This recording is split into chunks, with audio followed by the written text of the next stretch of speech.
أعوذ بالله من الشيطان الرجيم. بسم الله الرحمن الرحيم. وإن خفتم ألا تقسطوا في اليتامى فانكحوا ما طاب لكم من النساء مثنى وثلاث ورباع، فإن خفتم ألا تعدلوا فواحدة أو ما ملكت أيمانكم ذلك أدنى ألا تعولوا۔ سورہ النساء اور قرآن کریم کی تفسیر سمجھنے کے لیے ہماری چینل کو سبسکرائب کریں، جس کا ترجمہ یہ ہے، اور اگر تمہیں اندیشہ ہو کہ یتیم لڑکیوں میں انصاف نہ کر سکو گے تو ان عورتوں سے نکاح کرو جو تمہیں پسند ہوں، 2 اور 3 اور 4۔ پھر اگر تمہیں اس بات کا ڈر ہو کہ تم انصاف نہیں کر سکو گے تو صرف ایک سے نکاح کرو یا لونڈیوں پر گزارا کرو جن کے تم مالک ہو، یہ اس سے زیادہ قریب ہے کہ تم سے ظلم نہ ہو۔ یعنی اس آیت کریمہ کا یہ سیدھا سا ترجمہ ہے، جس کے اندر ہمیں بتایا گیا بہت سے احکام ہیں، اور اس پر چند بزرگوں کے اقوال بھی ہے اس آیت کریمہ پر، جیسا کہ حضرت امام حسن بصری رحمۃ اللہ تعالی علیہ کا قول ہے کہ پہلے زمانے میں مدینے کے لوگ اپنی زیر سرپرستی یتیم لڑکیوں سے ان کے مال کی وجہ سے نکاح کر لیتے۔ یعنی کہ پہلے زمانے کے اندر مدینے کے لوگ یتیم لڑکیوں کے ساتھ نکاح اس لیے کرتے تھے تاکہ ان یتیم لڑکیوں کا جو مال ہے وہ اس مال کے وارث بن جائیں۔ تو یتیم لڑکیوں کے ساتھ صرف نکاح اس لیے کرتے تھے تاکہ ان کا مال انہیں مل جائے، ان کے مال کی وجہ سے نکاح کر لیتے، حالانکہ ان کی طرف انہیں کوئی رغبت نہ ہوتی تھی، حالانکہ ان لڑکیوں کی طرف ان نکاح کرنے والوں کو کوئی رغبت نہیں ہوتی تھی، ان سے کوئی لگاؤ نہیں ہوتا تھا، بس ان کے مال کی وجہ سے ان سے نکاح کرتے تھے۔ پھر ان یتیم لڑکیوں کے حقوق پورے نہ کرتے، یعنی پھر ان لڑکیوں کے ساتھ نکاح کرنے کے بعد جو ان کے حقوق ہے وہ حقوق بھی پورے نہیں ادا کرتے، اور ان کے ساتھ اچھا سلوک نہ کرتے، اور ان کے مال کے وارث بننے کے لیے ان کی موت کے منتظر رہتے، اور ان کے مال کے وارث بننے کے لیے ان کی موت کا انتظار کرتے۔ یعنی نکاح صرف اس لیے کرتے کہ ان کے مال کے وہ وارث بن جائیں، ان لڑکیوں کی طرف انہیں کوئی رغبت نہیں ہوتی، نہ ان سے کوئی لگاؤ ہوتا، نہ ان کے حقوق پورے کرتے تھے۔ اس آیت میں انہیں اس حرکت سے روکا گیا، تو اس آیت کے اندر ان لوگوں کو اس سے روکا گیا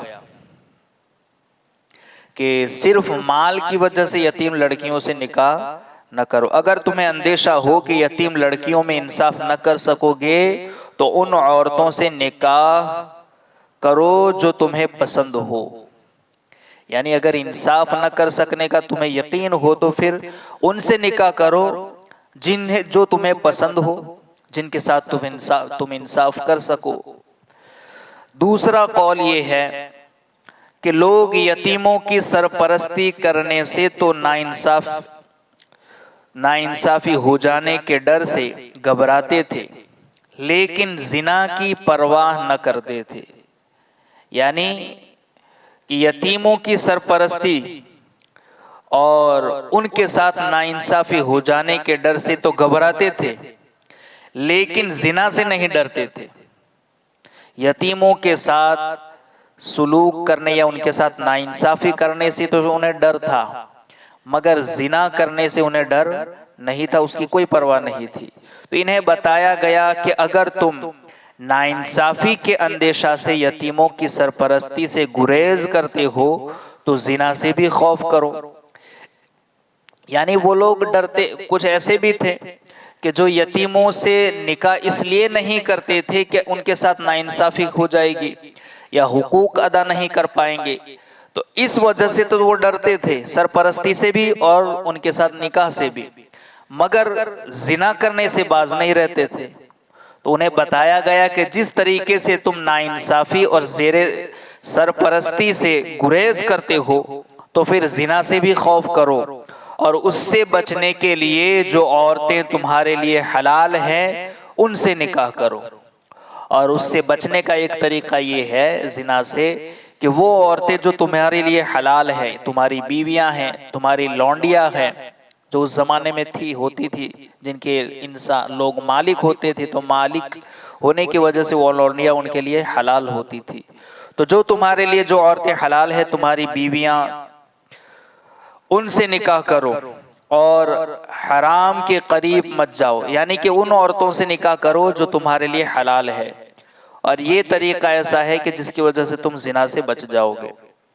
تیسرا قول یہ ہے کہ لوگ یتیموں کی سرپرستی میں تو ناانصافی کرنے سے ڈرتے تھے، لیکن بہت سے نکاح کرنے میں کچھ خطرہ محسوس نہیں کرتے تھے، یعنی کہ ایک سے زیادہ نکاح کرتے تھے، 2 3 4 5۔ تو انہیں بھی بتایا گیا کہ جب زیادہ عورتیں نکاح میں ہوں تو ان کے حقوق اور ان کے حق میں ناانصافی سے بھی ڈرو، جیسے یتیموں کے حق میں ناانصافی کرنے سے ڈرتے ہو۔ یعنی یتیموں کے بارے میں جس طریقے سے تمہیں ڈر ہے کہ ان کے ساتھ ناانصافی نہ ہو جائے، اس وجہ سے گریز کرتے تھے، لیکن نکاح کرنے میں گریز نہیں کرتے تھے، حالانکہ ان کے ساتھ پھر ناانصافی بھی ہوتی تھی عورتوں کے ساتھ۔ تو انہیں بتایا گیا کہ جس طریقے سے یتیموں کے ساتھ ناانصافی کرنے سے تم ڈرتے ہو، اسی طریقے سے ایک سے زیادہ نکاح کرنے سے بھی ڈرو، کیونکہ اگر تمہیں وہاں ناانصافی ہوئی یا حقوق ادا نہ کر پائے تو پھر گنہگار ہوں گے۔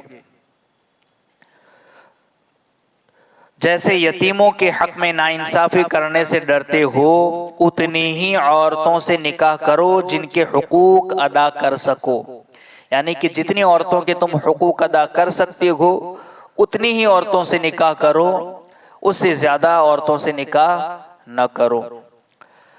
4، حضرت اکرمہ رضی اللہ تعالیٰ عنہ نے حضرت عبداللہ ابن عباس رضی اللہ تعالیٰ عنہما سے روایت کیا کہ قریش 10 بلکہ اس سے زیادہ عورتیں کرتے تھے، یعنی قریش کے لوگ 10 سے زیادہ عورتوں کے ساتھ نکاح کرتے تھے یا اس سے بھی زیادہ۔ جب ان کا بوجھ نہ اٹھا سکتے تو جو یتیم لڑکیاں ان کی سرپرستی میں ہوتی ان کے مال خرچ کر ڈالتے تھے۔ 10 سے زیادہ نکاح بھی کرتے، اور جو یتیم لڑکیاں ہوتی ان کی سرپرستی میں، ان کی نگرانی میں، تو پھر ان یتیم لڑکیوں کا جو مال ہوتا وہ خرچ کر ڈالتے تھے۔ تو اس آیت میں فرمایا گیا کہ اپنی مالی پوزیشن دیکھ لو اور 4 سے زیادہ نہ کرو تاکہ تمہیں یتیموں کا مال خرچ کرنے کی حاجت پیش نہ آئے۔ یعنی 4 سے زیادہ تم نکاح کرتے ہو اور پھر مال نہ ہونے کی وجہ سے پھر جو یتیم لڑکیاں تمہاری سرپرستی میں ہیں ان یتیم لڑکیوں کا بھی تم مال خرچ کر ڈالتے ہو، زیادہ بیویاں ہونے کی وجہ سے۔ تو بتایا گیا صرف اتنی عورتوں سے نکاح کرو جن کے حقوق تم صحیح طریقے سے ادا کر سکو، جن کا خرچ تم اٹھا سکو۔ اگر 2 کا اٹھا سکتے ہو تو 2 کے ساتھ نکاح کرو، حلال ہے۔ 2 سے زیادہ کا اٹھا سکتے ہو، انصاف کر سکتے ہو، حقوق ادا کر سکتے ہو تو 2 سے زیادہ بھی آپ کر سکتے ہیں۔ 3 یعنی 4 تک اجازت ہے، اور اگر 4 کے حقوق ادا نہیں کر سکتے تو تمہیں 4 کے ساتھ نکاح کرنے کی اجازت نہیں ہے۔ 3 کے ادا کر سکتے ہو تو 3 کے ساتھ کریں، اگر 3 کے بھی نہیں کر سکتے، 2 کے ادا کر سکتے ہیں 2 کریں، 2 کے بھی نہیں کر سکتے تو پھر 1 ہی سے نکاح کریں۔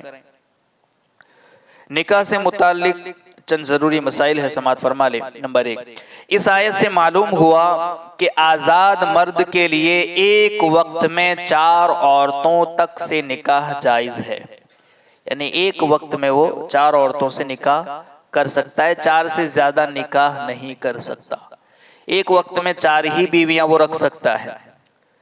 ہاں اگر کسی اور سے نکاح کرنا ہوگا تو پھر ان 4 میں سے کسی ایک کو طلاق دینی ہوگی، مگر اپنے نکاح میں صرف وہ 4 عورتیں ہی رکھ سکتا ہے، 4 سے زیادہ نہیں رکھ سکتا۔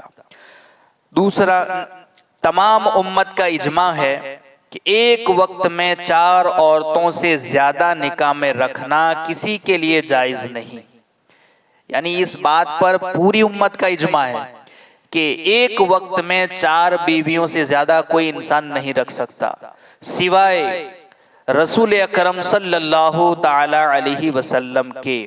اور یہ بات آپ صلی اللہ علیہ وسلم کی خصوصیات میں سے ہے، یہ آپ ہی کی خصوصیت ہے کہ اللہ رب العزت نے آپ کو 1 سے زیادہ 4 سے زیادہ 11 بیویاں عطا فرمائی، یہ حضور کی خصوصیات میں سے ہیں۔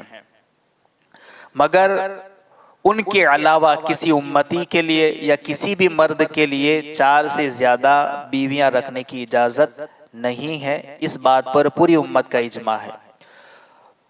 ابو داؤد کی حدیث میں ہے کہ ایک شخص نے اسلام قبول کیا، اس کی 8 بیویاں تھیں۔ نبی کریم صلی اللہ تعالی علیہ وسلم نے فرمایا ان میں سے صرف 4 رکھنا، یعنی اب تم اسلام میں داخل ہو چکے ہو تو اسلام کے اندر ایک وقت میں انسان صرف 4 بیویوں کو رکھ سکتا ہے۔ تو سرکار نے اسے حکم دیا، کیونکہ اس کی 8 بیویاں تھی، تو کہا کہ اب 4 ہی رکھنا ان میں سے۔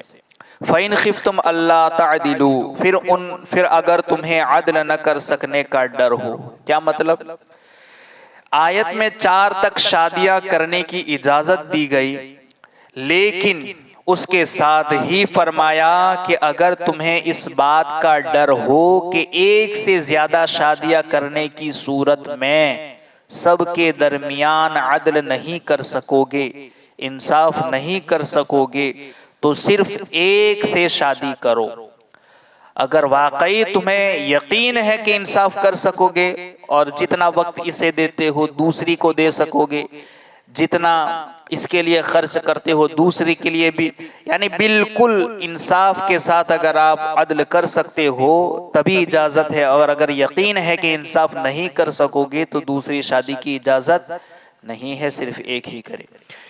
اسی سے یہ معلوم ہوا کہ اگر کوئی 4 میں عدل نہیں کر سکتا لیکن 3 میں کر سکتا ہے تو 3 شادیاں کر سکتا ہے، اور 3 میں عدل نہیں کر سکتا لیکن 2 میں کر سکتا ہے تو 2 کی اجازت ہے۔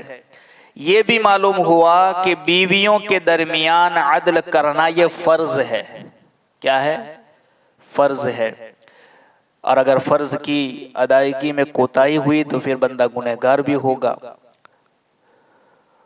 اس میں نئی، پرانی، کنواری یا دوسرے کی مطلقہ، بیوہ سب برابر ہے۔ ایسا نہیں کہ کنواری کے لیے الگ سے کوئی چیزیں ہیں یا مطلقہ یا کسی دوسرے کی بیوہ سے اپنے نکاح کیا ہے تو اس کے لیے کوئی الگ پروٹوکول، ایسا نہیں۔ بیوی ہونے کے اعتبار سے ساری بیویاں آپ کے لیے برابر ہیں، حقوق میں برابر ہیں، ساری وقت دینے کے اعتبار سے یا خرچ کے اعتبار سے ساری چیزوں میں بیویاں بیوی ہونے کے اعتبار سے برابر ہیں۔ ایسا نہیں کہ نئی، پرانی، کنواری یا مطلقہ یا بیوہ، اس میں کوئی فرق نہیں ہے۔ یہ عدل لباس میں، کھانے پینے میں، رہنے کی جگہ میں اور رات کو ساتھ رہنے میں لازم ہے۔ کن کن چیزوں میں؟ کھانے میں، خرچ کرنے میں، لباس میں، رہنے کی جگہ میں، رات کو ساتھ رہنے میں، یہ ساری چیزوں میں عدل لازم ہے، انصاف کرنا یہ ضروری ہے۔ ان امور میں سب کے ساتھ یکساں سلوک ہو، جتنا وقت آپ ایک کو دیتے ہو اتنا ہی دوسری کو دینا پڑے گا۔ جس طریقے سے ایک کو جس جگہ رکھا ہے ویسی ہی جگہ دوسری کو بھی رکھنا پڑے گا۔ جس کے لیے ایک کے لیے جیسا لباس خریدا ہے دوسری کے لیے بھی ویسا ہی خریدنا ہوگا۔ تو یہ عدل، برابری، انصاف سب میں ضروری ہے، وقت دینے کے اعتبار سے، لباس کے اعتبار سے، خرچ کے اعتبار۔ اگر اس میں آپ کوتاہی کرو گے یا نئی، پرانی، کنواری، مطلقہ اس میں فرق کرنے لگو گے، ناانصافی ہوگی، تو پھر اللہ رب العزت کے آپ گنہگار ہوں گے۔ اسی لیے کہا گیا کہ اگر انصاف کر سکتے ہو، تمہیں یقین ہے تو آپ کو اجازت ہے، اور اگر یہ انصاف نہیں کر سکتے تو پھر بہتر یہی ہے کہ جتنی بیویوں کے آپ حقوق ادا کر سکتی ہو اتنی ہی بیویاں رکھے۔ مگر اجازت اسلام میں 1 2 3 اور 4 تک کی ہے، 4 سے زیادہ بیویوں کی اجازت نہیں ہے۔ اللہ رب العزت کہیں سنی باتوں پر ہم سب کو عمل کی توفیق عطا فرمائے۔ اللہم ربنا نور قلوبنا بالقرآن وزین اخلاقنا بالقرآن ونجنا من النار بالقرآن وادخلنا فی الجنة بالقرآن۔ اللہم رزقنا تلاوة القرآن، اللہم اہدنا ہدایت القرآن، اللہم ربنا آتنا شفاعت القرآن۔ وصلی اللہ تعالی علی خیر خلقہ ونور عرشہ محمد وعلی آلہ واصحابہ اجمعین برحمتک یا ارحم الراحمین۔